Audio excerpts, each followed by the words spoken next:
ಶ್ರೀ ಗವಿಸಿದ್ದೇಶ್ವರ ಸ್ವಾಮೀಜಿಗಳಿಗೆ, ವೇದಿಕೆ ಮೇಲಿದ್ದಂಥ ಎಲ್ಲ ಗಣ್ಯರಿಗೆ, ಪರಮ ಪೂಜ್ಯ ಶ್ರೀ ಶ್ರೀ ಸಿದ್ಧಲಿಂಗ ಮಹಾಸ್ವಾಮೀಜಿಗಳು, ನನ್ನೆಲ್ಲ ವಂದನೆಗಳು. ನಾನು ಒಂದೇ ಮಾತಾಡೋಕ್ಕೆ ಇಷ್ಟಪಡ್ತೀನಿ. ನಮ್ಮ ಅಜ್ಜವರು INA ಸುಭಾಷ್ ಚಂದ್ರ ಬೋಸ್ ಅವರೊಟ್ಟಿಗೆ ಸೋಲ್ಜರ್ ಕೆಲಸ ಮಾಡ್ತಾ ಇದ್ರು, ಸೈನಿಕರಾಗಿ. ಮೆಡಿಕಲ್ ಸೇರಿದಾಗ ನನಗೊಂದು ಪತ್ರ ಬರೆದು, ಪತ್ರದ ಮುಖ್ಯಾಂಶ ಹೇಳಿದ್ರೆ, ಒಂದು ಸೈನಿಕನಿಗೆ ತನ್ನ ಕರ್ತವ್ಯ ಪಾಲನೆ ಮಾಡೋದೇ ಒಂದು ರಿವಾರ್ಡ್ ಹೇಳಿ.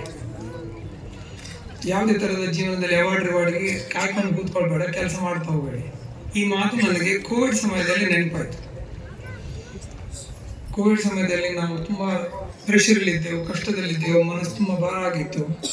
ಆ ಸಮಯದಲ್ಲಿ ನಾನು ತುಂಬ ಬೇಜಾರಲ್ಲಿ 11:30 ಗಂಟೆಗೆ ರಾತ್ರಿ ನಡ್ಕೊಂಡು ಕೆಳಗೆ ಬರ್ತಾ ಇರುವಾಗ ತುಂಬ ಮನಸ್ಸಿನೊಳಗಡೆ ಎಷ್ಟು ಪ್ರೆಷರ್, ಇನ್ನು ಎಷ್ಟು ವರ್ಷ ಹೋಗುತ್ತೆ, ಎಷ್ಟು ದಿನ ಹೋಗುತ್ತೆ ಹೇಳ್ಕೊಂಡು ಯೋಚನೆ ಮಾಡುವಾಗ ನಮ್ಮ ಲೈಬ್ರರಿಯ ಹತ್ರ ವಸಂತಮ್ಮ ಹೇಳುವಂಥ ಒಬ್ಬರು ಸ್ವೀಪರ್, ಲೈಬ್ರರಿ ಹತ್ರ ಆ ಟೈಮಲ್ಲಿ ಕೋವಿಡಲ್ಲಿ ಯಾರು ಹೋಗ್ತಿರ್ಲಿಲ್ಲ. ಸಮೀಪದಲ್ಲಿ ಲೈಬ್ರರಿ ಲಾಸ್ಟ್ ಲೊಕೇಶನ್ ಇರ್ತಿತ್ತು ಹೋಗೋಕ್ಕೆ.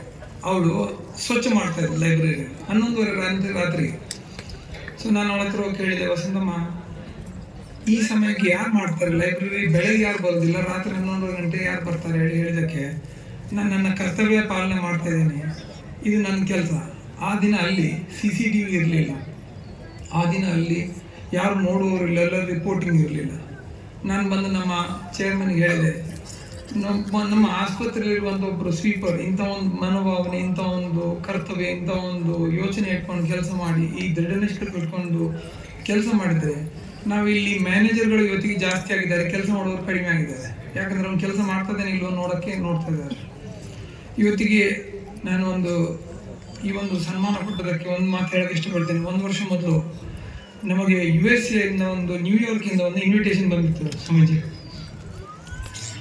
ಈ ಇನ್ವಿಟೇಷನ್ ಬಂದದ್ದು 17 ವರ್ಷ ಆದಮೇಲೆ ಸ್ಟ್ಯಾಚ್ಯೂ ಆಫ್ ಲಿಬರ್ಟಿಯನ್ನು ತೆರೆಯಲಾಯಿತು. ಬರೀ 50 ಮಂದಿ ಭಾರತ ದೇಶದ ಜನರಿಗೆ ಸನ್ಮಾನ ಮಾಡೋಕ್ಕೆ ನ್ಯೂಯಾರ್ಕ್ ಮೇಯರ್ನ ಕಡೆಯಿಂದ. ಈ 50 ಜನರಲ್ಲಿ ನಾನು ಒಬ್ಬನಿದ್ದೆ. ನನಗೆ ಮನಸ್ಸಿರಲಿಲ್ಲ ಅಲ್ಲಿ ಹೋಗೋಕ್ಕೆ, ಬಟ್ ಆದರೂ ನನಗೆ ನಮ್ಮ ಕಲೀಗ್ ಅವರು ಹೇಳಿದರು, ಮತ್ತು ಸರ್ಕಾರದಿಂದ ಹೇಳಿದರು, ಇದು ಒಳ್ಳೆ ಹೆಮ್ಮೆ ವಿಷಯ, ಭಾರತ ದೇಶದ ಹೆಮ್ಮೆ ವಿಷಯ, ನೀವು ಹೋಗ್ಬೇಕು ಹೇಳಿ. ನಾನು, ಗೌರದಾಸ್ ಅವರು ಮತ್ತು ಕೆಲವರು ನಾವೆಲ್ಲ ಒಟ್ಟಿಗೆ ಹೋಗಿದ್ದೆವು. ನಾನು ಇವತ್ತು ಹೇಳುವ ವಿಷಯ, ಅಲ್ಲಿ ನನಗೆ ಗೊತ್ತಿರಲಿಲ್ಲ ನನಗೆ ಮೊದಲನೇ ಸ್ಪೀಚ್ ಕೊಡೋಕ್ಕೆ ಹೇಳ್ತಾರೆ ಹೇಳಿ.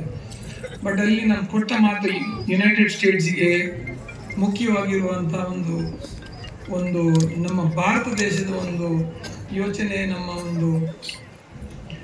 ಒಂದು ತಿಳುವಳಿಕೆ, ನಮ್ಮ ಒಂದು ಜೀವನದ ಒಂದು ಶೈಲಿ, ಸೇವೆ ಮತ್ತೆ ದಾನದಲ್ಲಿ ಏನು ವ್ಯರ್ಥ ಹೇಳಿ?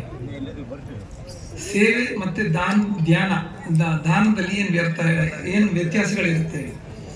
ನಾನು ಹೇಳಿದೆ, ನಾವು ದಾನ ಮಾಡಕ್ಕೆ ಹೋಗುವಾಗ ಕ್ಯಾಮರಾ ಇಟ್ಕೊಂಡು ಹೋದರೆ ಅದು ಫೇಸ್ಬುಕ್ಗೆ ಆಯ್ತು. ಆದರೆ ಅದೇ ನಾನು ನನ್ನ ಫ್ರೆಂಡ್ಸ್ನವ್ರಿಗೆ ಹೇಳಿದೆ, ನಾವು ಸಿಗ್ನಲ್ ಅಲ್ಲಿ ಒಬ್ಬರು ಭಿಕಾರಿ ಬಂದು ನಮ್ಮನ್ನು ದುಡ್ಡು ಕೇಳುವಾಗ ನಾವು ಏನು ಯೋಚನೆ ಮಾಡ್ತೇವೆ, ಅವನಿಗೆ ಕೈ ಉಂಟು, ಕಾಲು ಉಂಟು, ಇವನಿಗೆ ನಾನು 5 ರೂಪಾಯಿ ಕೊಡಬೇಕು, 10 ರೂಪಾಯಿ ಕೊಡಬೇಕು, ಅದು 1 ರೂಪಾಯಿ ಕೊಡಬೇಕು, ಕೆಲವರು ಕೊಡುವುದಿಲ್ಲ, ಅದನ್ನು ಚರ್ಚೆ ಮಾಡ್ಕೊಂಡು ಎದುರು ಹೋಗ್ತಾರೆ. ಬಟ್ ನಾನು 100 ರೂಪಾಯಿ ಕೊಡಬೇಕಿದ್ರೆ ಎಷ್ಟು ನೋವು ಆಗಬೇಕು? ನಾನು ಅವನ ಬಯೋಡೇಟನ್ನು ಕೇಳಿಬಿಡ್ತೀನಿ, CV ಕೇಳಿಬಿಡ್ತೀನಿ.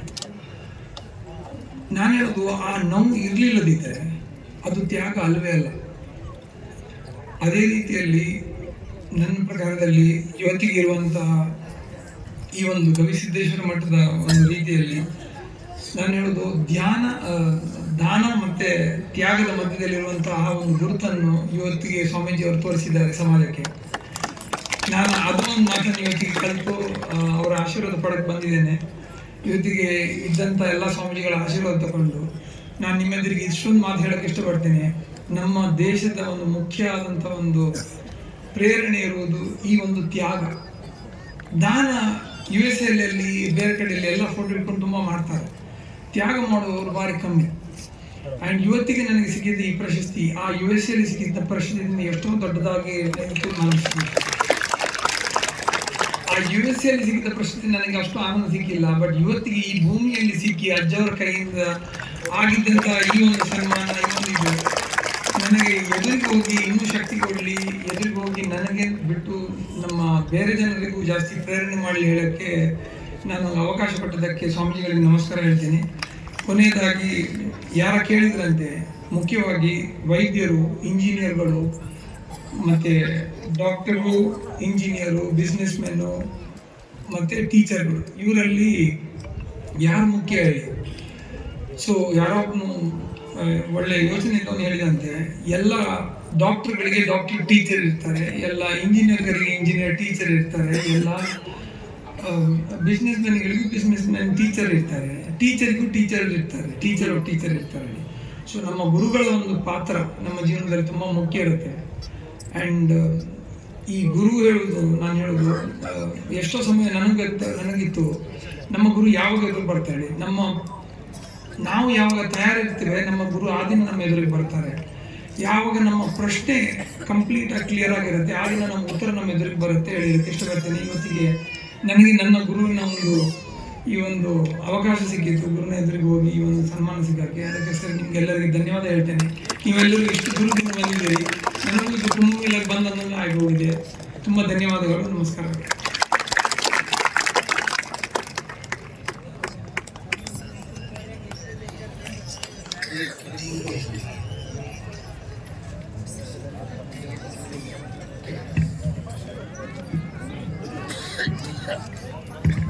ಡಾಕ್ಟರ್ ಅವರಿಗೆ ಜೋರಾದ ಚಪ್ಪಾಳೆಯೊಂದಿಗೆ ಧನ್ಯವಾದಗಳನ್ನು ಹೇಳೋಣ.